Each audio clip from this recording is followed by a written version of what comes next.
cocktail sessions, educational and inspirational talks from experienced startup founders, entrepreneurs, and thought leaders. I want to start with a story that I've told a couple times, but I really like it. We had bootstrapped our company. Me and my brother started it when we were graduating at the University of Maryland, so towards the end of that, back in 2001.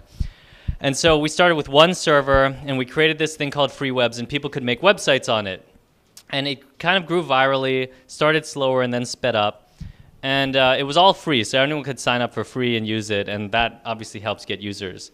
Well, about 6 months in, or I'm not exactly sure when, the site went down. And we were like, what's going on? The site's down. We noticed that the server is just not working. So we turned off the server and turned it back on, which is usually what you do to fix things. And it just goes and loads and nothing happens. It doesn't boot. Now, this was, we had already worked on the site for a while, and then it was launched and there was users. We probably had about 100,000 users at this point. But it was all on this one machine. And we had a RAID configuration, so the hard drives, there's more than one hard drive and things like that. But if we couldn't get this thing back up, the whole thing was dead. So we called Dell. Can't get this thing working, what's going on? We went through all of these different things, diagnostics, whatever, couldn't figure it out. Finally, he said, you know what, I've seen this problem. They transferred us a million times. I've seen this problem before. Here's what I want you to try. I want you to open up the computer and pull out the cable where the hard drive's going to the RAID card. Just pull it out and give it a blow, like a Nintendo cartridge type of thing. And so, and he said, and then put it back in and see if it works. So this was really the last thing we could do. So we open it up, we pull it out, blow on it, put it back in, and press the button. And it's really interesting because in that moment, I think about at some quantum level, right, there's some piece of dust that's either in place or out of place, like a Schrodinger cat experiment, where, I'm suspended in this dual universe, one where I'm standing here talking to you 10 years later and sold the company for $100 million, and one where we would have just shut the whole thing down because it would have been so demoralizing with no backups to lose all of our code and all of our users all at once. Fortunately, we pressed the button and the whole thing spun back up, and we were able to continue the project. So, there's a lot of things you can do to succeed and not succeed, but there's also moments like that where it's really not in your hands. So we had this bootstrapped phase, and what we did, we launched the site. We had built this thing. It was just this idea we had. We put it up. People started signing up for it. And then I went to law school. I went to Harvard from 2002 to 2005 and was basically running it from the dorms and stuff like that. My brother was working at NIH full-time and working on it on the side and stuff like that, and we just trying to keep up while keeping our careers going.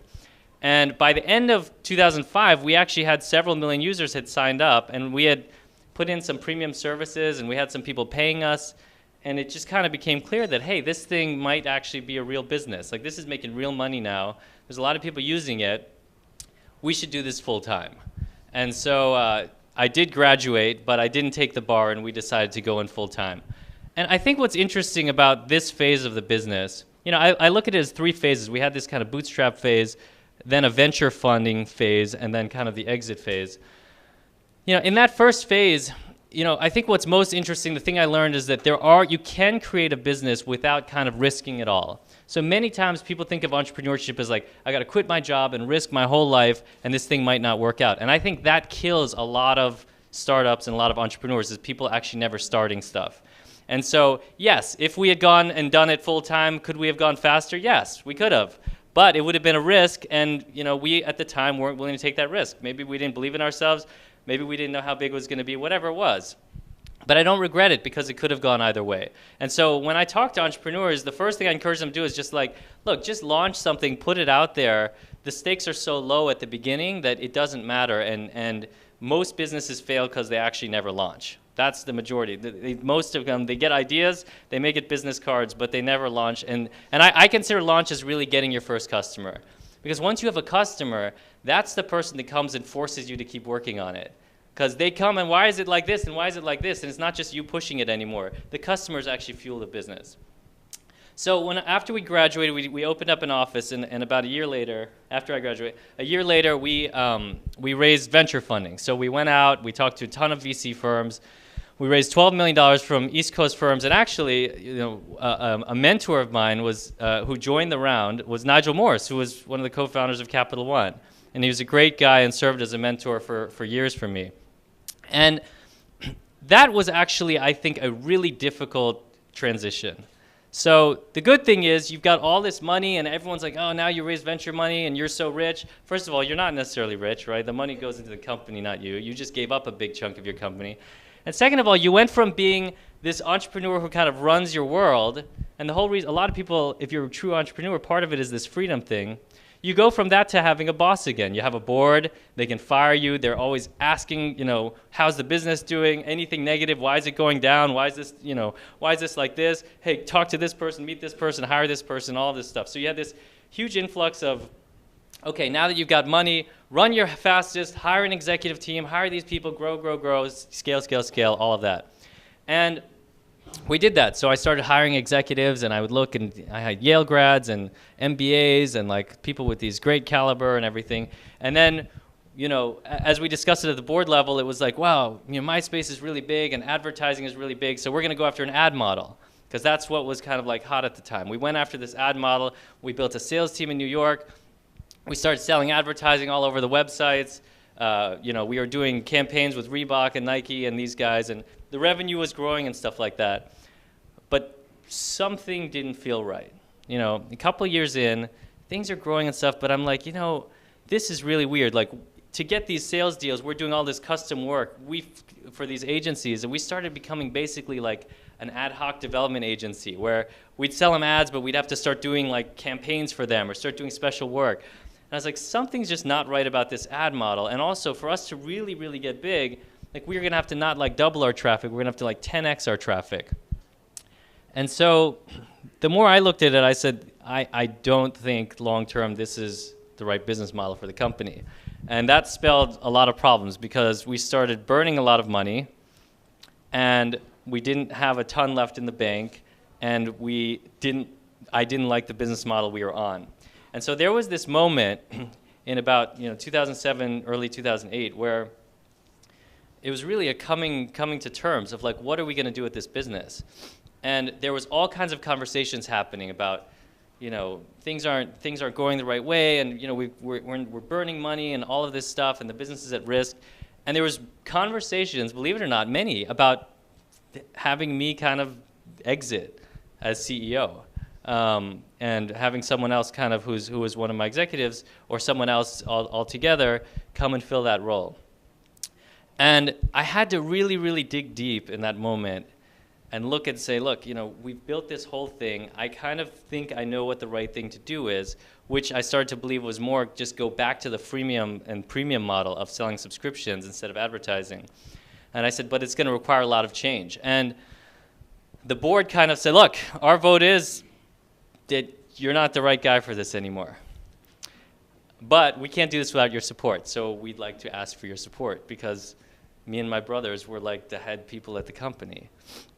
So they needed us, and they said, look, we think you're great, it's just not right now for what this company needs, etc. And I came back and I just said, no, like, you guys are wrong, and instead of doing what you're saying, which is me leave, I'm going to level the entire executive team and get rid of the entire sales staff. So I kept engineering, I kept product, I kept customer support, everything that was sort of customer focused and facing, and I just got rid of everything else, did like a reset on the executive team and everything else. And we started focusing on subscription revenue. And when we did that, we started saying, who is actually buying from us? Who are these guys that are buying? And we started finding out that while only 20% of our businesses, or 25%, were small businesses, they were generating the vast majority of our revenue.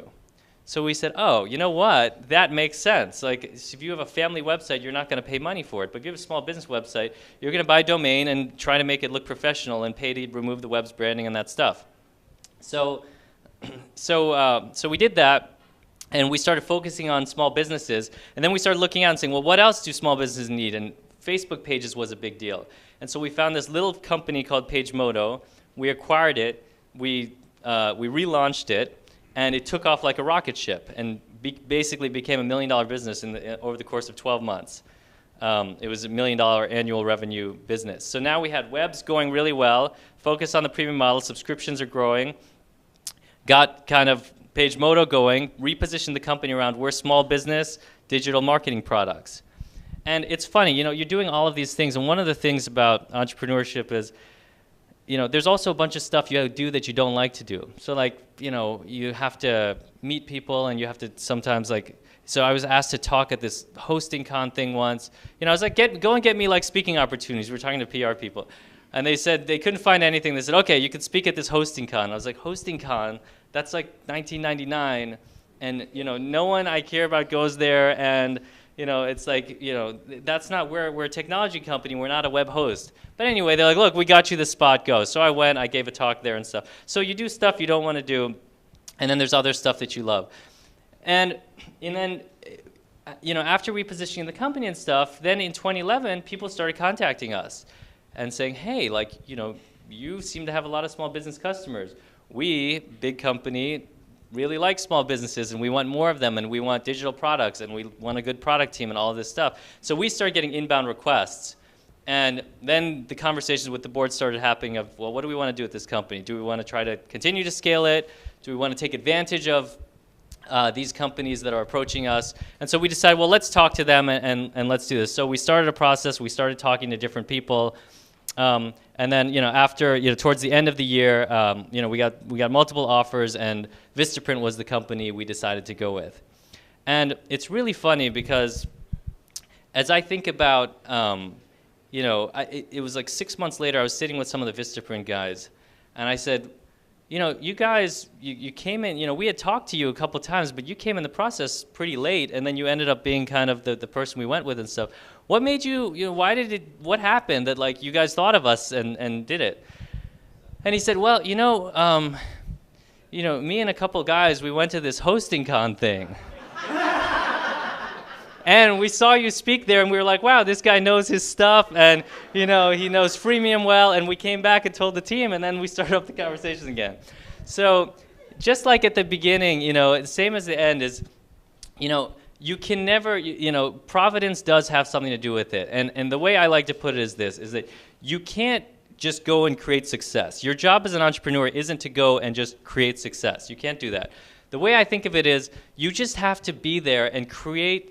You have to raise the probability and create the chances for success to happen to you. You have to basically create the opportunities to allow that success to then happen. And you have to just keep doing it and be hard-nosed about you refusing to quit. And I think that's the way it ends up happening in the end. Thank you.